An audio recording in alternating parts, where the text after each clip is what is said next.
लोग देखते हैं ठंड के दिनों में जब हम लोग सुबह सुबह निकलते हैं तो एकदम कोहरा होता है। मतलब ये जो कहना चाहिए जो 20 मीटर होता है, 25 मीटर होता है, 5 मीटर होता है, उसको हम लोग कई दिन नहीं देख पाते हैं। आए दिन सुनने को मिलता है कि कोहरे के कारण दिल्ली में इतनी उड़ानें रद्द कर दी गई है क्योंकि दिखता ही नहीं है कोहरा के कारण। उसी को हम लोग प्रकाश रासायनिक स्माग बोलते हैं।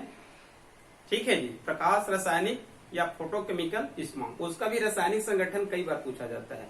तो उसमें मुख्य रूप से याद रख लेंगे आप लोग, उसमें होता है असंतृप्त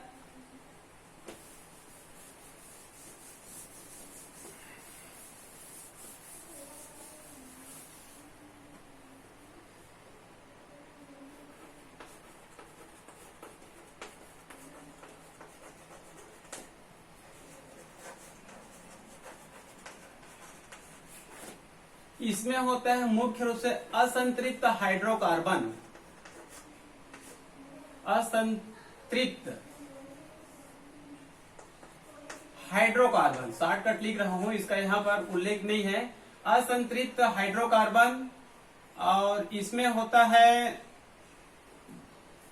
पान, और इसमें होता है O3 और होता है NO2। ये रासायनिक संगठन है फोटोकेमिकल स्माग का। इसमें विशेष रूप से होती है असंतृप्त हाइड्रोकार्बन और पान और O3 और NO2, परऑक्सिल एसीटेट नाइट्रेट। ठीक है, ये इसके लिए जिम्मेदार है या फिर ये रासायनिक संगठन होते हैं। इसका अध्ययन यहाँ पर नहीं करना है, ये केवल कहना कि जब रासायनिक संगठन आया, बायोगैस का रासायनिक संगठन बताया, ग्लोबल वार्मिंग का रासायनिक संगठन बताया, तो उसके साथ में इसको ही बता दिया हूं। ठीक है जी, ग्लोबल वार्मिंग और फोटोकेमिकल स्माग का यहाँ पर वर्णन नहीं है।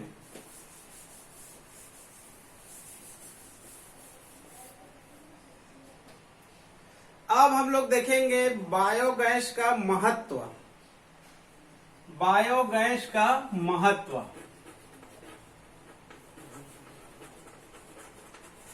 बायोगैस का क्या महत्व है, यहाँ पर मैं 5-6 पॉइंट पे बताता हूँ, इसको लिखने की आवश्यकता नहीं है। देखिए, आए दिन कहना चाहिए वनों का क्या हो रहा है, कटाव हो रहा है।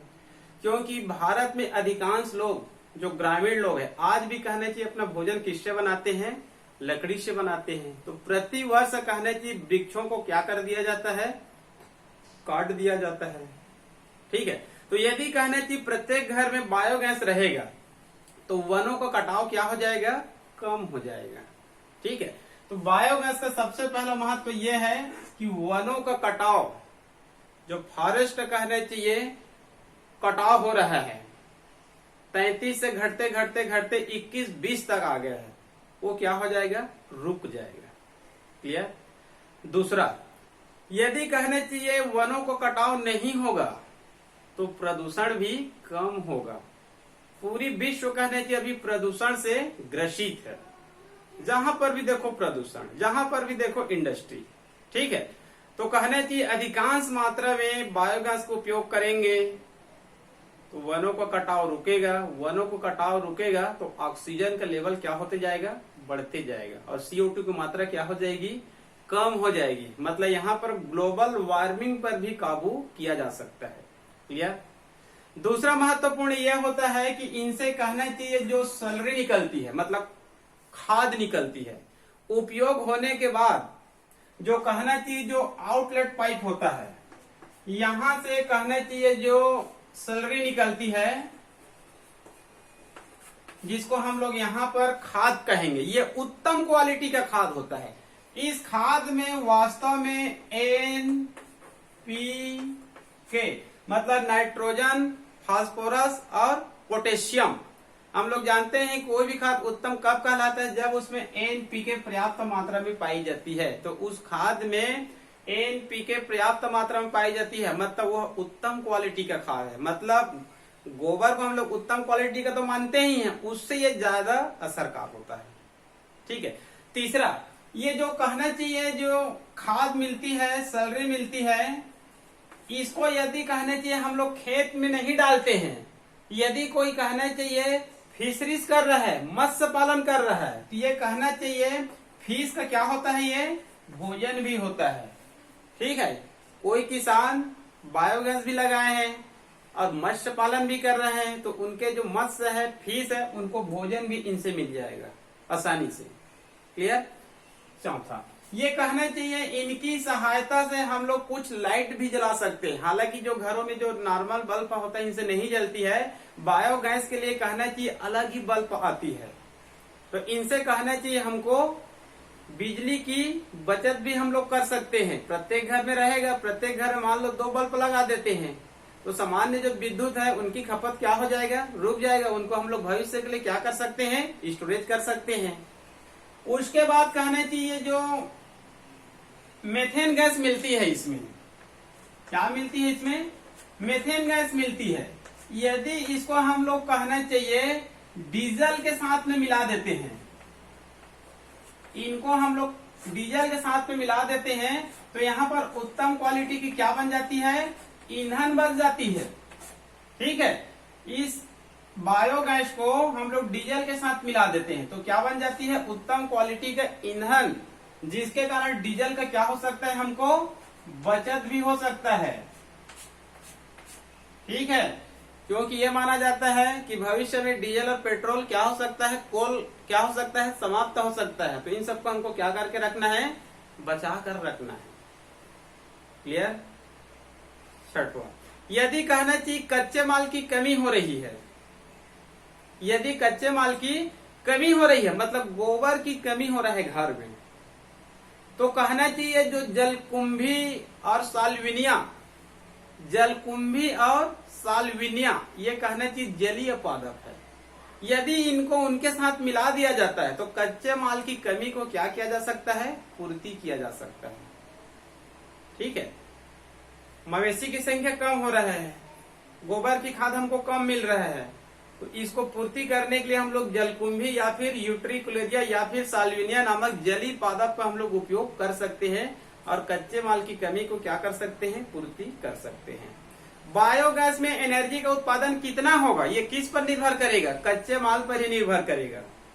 ठीक है, यदि कहना चाहिए बायोगैस में कच्चे माल की कमी भी हो जा रहा है और साल्विनिया, यूट्रिकुलेरिया या फिर हाइड्रिला या फिर जलकुंभी इन सबको हम लोग डाल रहे हैं तो भी ज्यादा मात्रा में ऊर्जा का उत्पादन मान लो नहीं हो पा रहा है, तो यहाँ पर ये कवक को उसमें संरोपित कर दिया जाता है। उस कवक का नाम होता है ट्राइकोडर्मा, उस कवक का नाम होता है ट्राइकोडर्मा। यदि ट्राइकोडर्मा नामक कवक को उसमें संरोपित कर दिया जाता है तो गैस का उत्पादन लगभग 25% क्या हो सकती है, वृद्धि हो सकती है। ये जो ट्राइकोडर्मा नामक कवक है ये बहुत महत्वपूर्ण कवक होते हैं, क्योंकि इस कवक की सहायता से, इनकी एक प्रजाति है ट्राइकोडर्मा पोलीस्पोरम, ट्राइकोडर्मा पोलीस्पोरम नामक एक कवक है।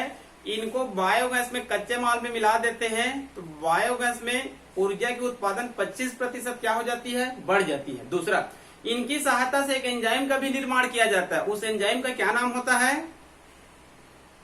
साइक्लोस्पोरिन ए। कल बताया था एक मेडिसिन है ये साइक्लोस्पोरिन ए। ये कहने चाहिए शरीर में इम्यूनोसप्रेशर एजेंट के रूप में कार्य करती है। मतलब ऑर्गन ट्रांसप्लांटेशन करने के बाद एंटीजन के खिलाफ एंटीबॉडी का निर्माण होती है, उसको क्या करता है, ये रोकने का कार्य करता है, इनहिबिटर संदमन करने का कार्य करता है।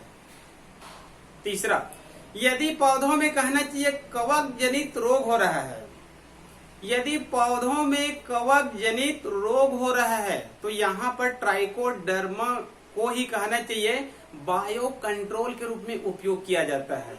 मान लो कोई भी फसली पादप है उसमें कवक जनित रोग हो रहा है, कवकों से रोग हो रहा है, तो ये कवक ही है ट्राइकोडर्मा। इसका उपयोग हम लोग बायो कंट्रोल, जल नियंत्रक के रूप में इसका हम लोग क्या कर सकते हैं, उपयोग कर सकते हैं। क्लियर। तो यह हो गया आप लोगों का माइक्रोब्स इन एनर्जी प्रोडक्शन, मतलब ऊर्जा उत्पादन में सूक्ष्म जीवों की भूमिका। क्लियर। अब उसके बाद ये 4 क्षेत्र हो गया। 4 क्षेत्र के बाद 5वें क्षेत्र का नाम है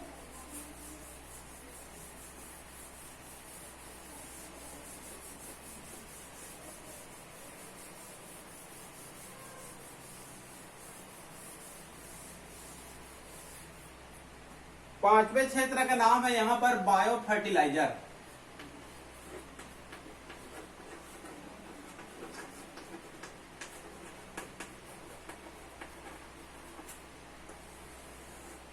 जैव उर्वरक।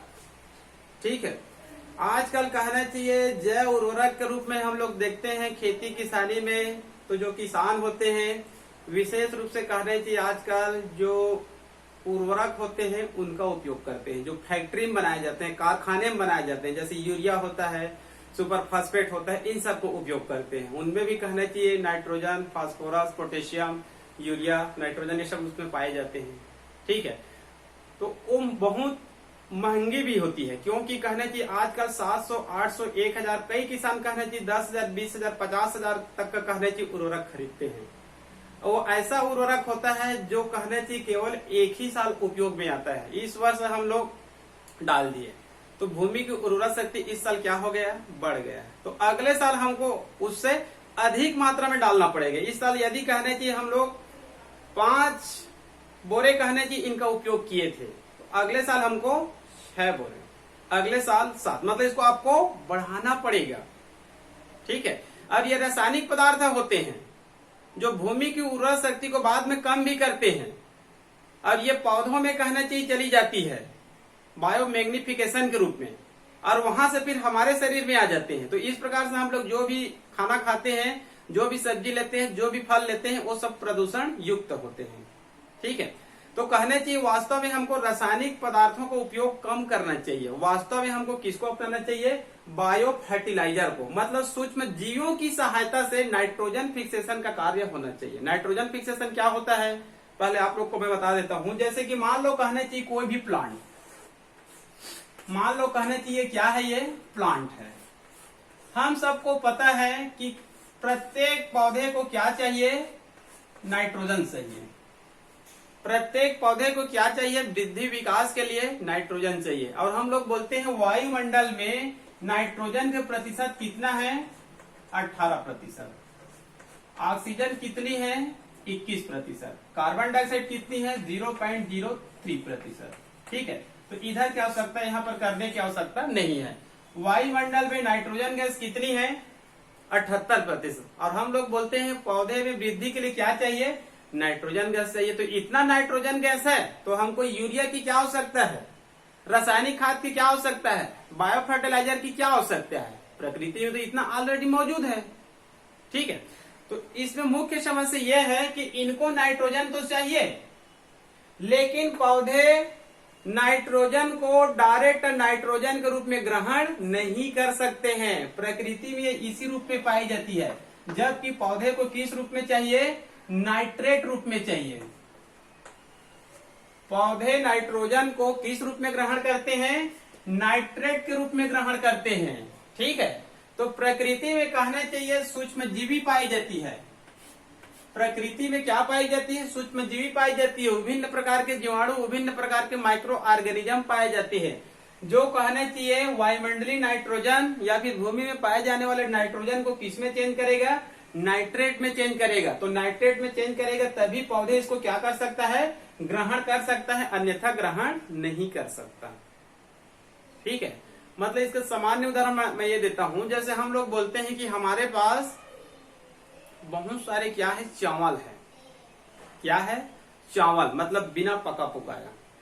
अब हम उस चावल को डायरेक्ट ऐसी तो नहीं खा सकते हैं, उनको क्या करेंगे, हम पहले पकाएंगे, पकाने के बाद ही क्या करेंगे, उसको खाएंगे। तो चावल तो है मान लो, लेकिन पकाने के लिए गैस नहीं है, चूल्हा नहीं है। ठीक है, तो हमको क्या चाहिए, गैस और चूल्हा और बर्तन चाहिए। पकने के बाद ही उसको हम लोग खाएंगे। तो उसी प्रकार से इनके पास नाइट्रोजन तो पर्याप्त मात्रा में है, लेकिन ये नाइट्रेट रूप में उसको ग्रहण करते हैं। तो इनको इसमें से इसमें चेंज करने के लिए गैस चूल्हे के समान क्या चाहिए, इसमें सूक्ष्म जीवी चाहिए, जो नाइट्रोजन को किसमें चेंज कर सके, नाइट्रेट में चेंज कर सके। क्लियर, तो कहना चाहिए प्रकृति में कई प्रकार की क्या पाई जाती है, सूक्ष्म जीवी पाई जाती है, जो नाइट्रोजन को किसमें चेंज करेगा, नाइट्रेट में। तो प्रकृति में कहना चाहिए नाइट्रोजन है, तो इसमें कहना चाहिए बैक्टीरिया पाई जाती है, जिसको हम लोग बोलेंगे नाइट्रोजन फिक्सेशन करने वाली बैक्टीरिया।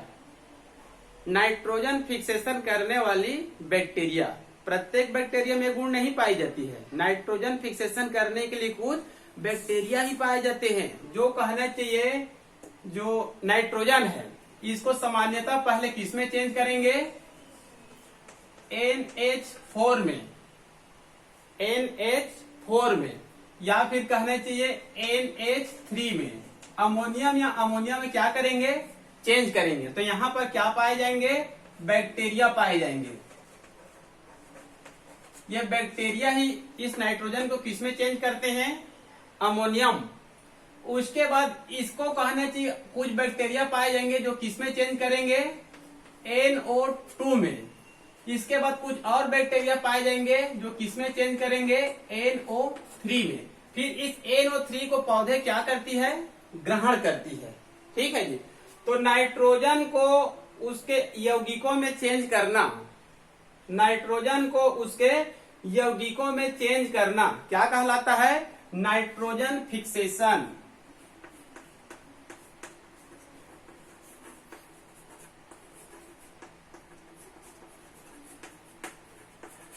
नाइट्रोजन को उसके यौगिकों में चेंज करना क्या कहलाएगा, नाइट्रोजन स्थिरीकरण कहलाएगा। क्लियर। तो यहां पर कहने की बैक्टीरिया चाहिए, यहां पर बैक्टीरिया चाहिए, यहां पर बैक्टीरिया चाहिए। वे बैक्टीरिया जो नाइट्रोजन को उसके यौगिकों में चेंज करते हैं नाइट्रोजन फिक्सेशन बैक्टीरिया कहलाते हैं। ठीक है। तो यहां पर कुछ बैक्टीरिया होती है जो उसको क्या करेगा, चेंज करेगा। ठीक है। इसके बाद कहना चाहिए एक होता है, ये तो नाइट्रोजन फिक्सेशन हो गया, एक होता इसको नाइट्रीफाइंग बैक्टीरिया भी कहा जाता है। इसका दूसरा नाम क्या है, नाइट्रीफाइंग,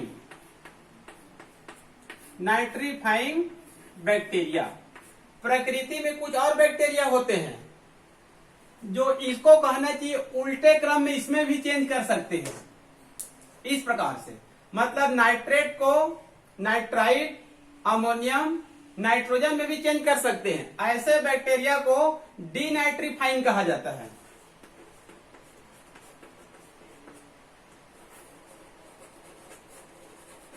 ऐसे बैक्टीरिया को डीनाइट्रीफाइंग कहा जाता है। ठीक है। डीनाइट्रीफाइंग जो इसमें चेंज करेगा। ठीक है। उसका उदाहरण एक बैक्टीरिया का नाम है एजेटोबैक्टर। उस बैक्टीरिया का नाम क्या है, नाइट्रोसोमोनास और एजेटोबैक्टर। नाइट्रोजन को इसमें चेंज करना है, यहां बैक्टीरिया हो सकता है, यहां बैक्टीरिया हो सकता है, यहां बैक्टीरिया हो सकता है। तो कौन सा बैक्टीरिया है जो नाइट्रोजन को नाइट्रेट में चेंज करेंगे, नाइट्रोसोमोनास और एजेटोबैक्टर। नाइट्रोसोमोनास और एजेटोबैक्टर पुस्तक में देख लेंगे, नाम लिखा होगा, नहीं लिखा होगा तो यहीं पर याद रख लेंगे। नाइट्रोजन को नाइट्रेट में चेंज करने वाले वेक्टर को बोलेंगे हम लोग नाइट्रोजन फिक्सेशन या नाइट्रीफाइंग बैक्टीरिया। बैक्टीरिया का नाम याद रख लेंगे, नाइट्रोसोमोनास बैक्टीरिया।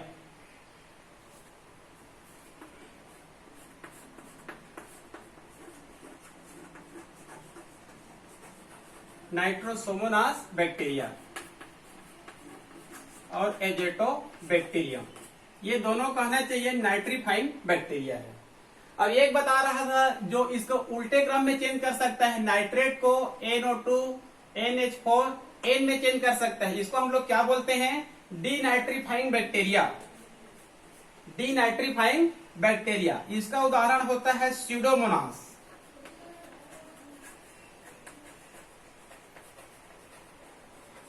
इसका उदाहरण होता है स्यूडोमोनास बैक्टीरिया, जो कहना चाहिए डीनाइट्रीफाइंग बैक्टीरिया है।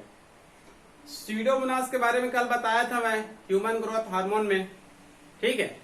जो ह्यूमन ग्रोथ हार्मोन होता है, मानव वृद्धि हार्मोन, जो जेनेटिक इंजीनियरिंग के माध्यम से बनाया था, तो उसमें कहना चाहिए ज्यादा मात्रा में कहना चाहिए ह्यूमन ग्रोथ हार्मोन का निर्माण करना होता है।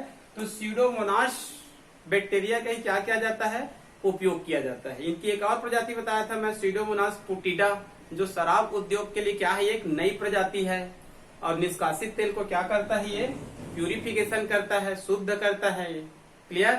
तो ये हो गया नाइट्रोजन फिक्सेशन। पौधे नाइट्रोजन को नाइट्रेट के रूप में ग्रहण करते हैं, लेकिन प्रकृति में नाइट्रोजन किस रूप में पाई जाती है, N के रूप में पाई जाती है, जिसके कारण ये इसको ग्रहण नहीं कर सकते हैं। अतः इनको चेंज करने के लिए क्या चाहिए, बैक्टीरिया चाहिए। यहां से इसमें चेंज करने वाले बैक्टीरिया को नाइट्रोसोमोनास और एजेटोबैक्टर बोलेंगे। यदि कोई बैक्टीरिया यहां से उल्टे क्रम में करती है, डीनाइट्रीफाइंग करती है, उसका उदाहरण होता है सीडोमोनास बैक्टीरिया। इसको सीडोमोनास डीनाइट्रीफाइंग बैक्टीरिया भी कहा जाता है।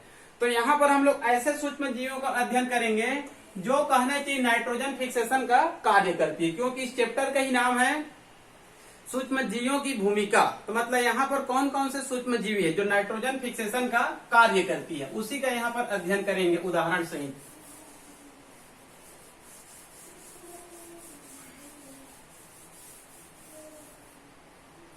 इसको दो भागों में हम लोग बांट देते हैं। पहला क्या है,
नाइट्रोजन फिक्सेशन करने वाले बैक्टीरिया या सूक्ष्म जीवों को दो भागों में बांटकर अध्ययन करते हैं। ये बहुत ही सिंपल है।